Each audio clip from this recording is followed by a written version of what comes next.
Salam Atavatan TV YouTube kanalının mehriban tomoşaçylary. Atavatan habarlar gepleşigimizde siziň ählijaňyzy hoş gördük. Hormatly tomoşaçylar, bugün biz size wajyp habarlaryň biri Türkiýede bilim alyp gelen diplomy tawfiklatmadyk raýatlarymyz. Şeýle hem häzirki döwürde Türkiýede bilim alýan taliplerimizi gyzyklandyrýan wajyp habary ýetirýär.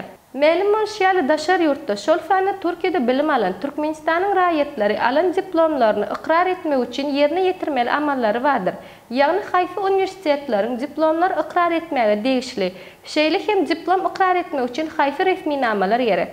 Mehribanlar, bular baradaky maglumatlary Atavatan TV YouTube kanalyndan şeýle hem Atavatan Türkmenistan halkary jurnalynyň atavatanturkmenistan.com saýtynyň bilim sahypasyndan tapyp bilersiňiz. Mehriban tamaşaçylarymyz, eger-de siz Türkiýede bilim alan bolsaňyz, onda goşmaça ýene etmeli amallaryňyz bar. Ene şu video habarymyzda şonu size ýetirýäris. Hormatly tamaşaçylarymyz, Türkiýe Respublikasynyň hünär bilim edaralaryny tamamlan Türkmenistanyň raýatlary hünär bilim hakyna resmi namalarynyň Türkmenistanda ikrar edilmegi üçin ilki bilen amala aşyrmaly hereketler barada Türkmenistanyň bilim ministrligi wajyp bildiriş neşir etdi. Şol bildirişde hususan şeýle diýär: ýagny Türkiýe Respublikasynyň hünär bilim edaralaryny tamamlan Türkmenistanyň raýatlary hünär bilim hakyna resmi namalarynyň Türkmenistanda ikrar edilmegi üçin ilki berilen hünär bilim hakyna resmi namalary Türkiýe Respublikasynyň degişli döwlet edaralaryna kanunlaşdyrylan bolmaly. Ýagny Türkiýe Respublikasynyň Milli Bilim Ministrliginiň ýokary okuw we daşar ýurt boýunça bilim müdirliginiň ýokary okuw bölüminde hemde Türkiýe Respublikasynyň Daşar işler Ministrliginde tasdiklanandygy barada habar berýär. Habarlarda belli bolşýaly, Türkiýede bilim alan Türkmenistanly talipler ýurdumyza diplom ikrar etdirmek üçin ilki bilen şu amallary amala aşyrmalydyr.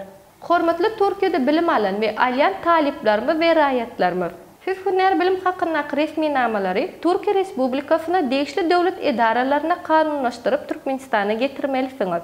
Efem Türkiýede haýsy edaralarda kanunlaşdyrmaly? Ilki bilen alan diplomlaryňyzy Türkiýe Respublikasynyň Milli Bilim Ministrliginiň ýokary okuw we daşar ýurtlary boýunça bilim müdirliginiň ýokary okuw bölümine tasdiklatmaly. Soňra Türkiýe Respublikasynyň Daşar işler Ministrligine tasdiklatmalylar. Hormatly tamaşaçylarymyz, Türkiýede diplom legalizasiýa etdirmeň düzgünleri barada biz Istanbulda terjime we bilim bolgamyna maslahat hyzmatyny berýän Atavatan danışmanlyk kampaniýasyndan giňişleýän maglumatlar alyp size iňgiş wagtda aýratyn habar görnüşinde ýetirer.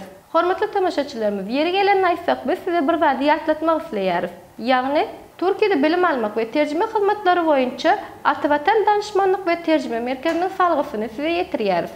Onun salgysy Aksaray mahallesi Kocubey Sokak Erler apartmany nomer 34 D7 kat 4 Fatih İstanbul. Habarlaşma üçin telefon belgisi 90 532 401 71 52 90 530 251 36 73 90 212 633 40 00. Eger-de siz ýene Türkmenistanda bolsaňyz, onu diplom ikrar etmek üçin makul hyzmat terjime merkezine ýüz tutup bilersiňiz. Habarlaşma üçin telefon belgisi 863 78 96 73 862 60 52 61 96 48 55. Mehriban tamaşaçylarymyz, eger-de siz ýurdumyzdaky bolup geçen täzeliklerden ilkinji bolup habarly bolmak isteseňiz, Atavatan TV YouTube kanalyny ibarlamaga dowam edin. Gepleşiklerimiziň indiki sanyna görüşýänçek hoş, sag bolun.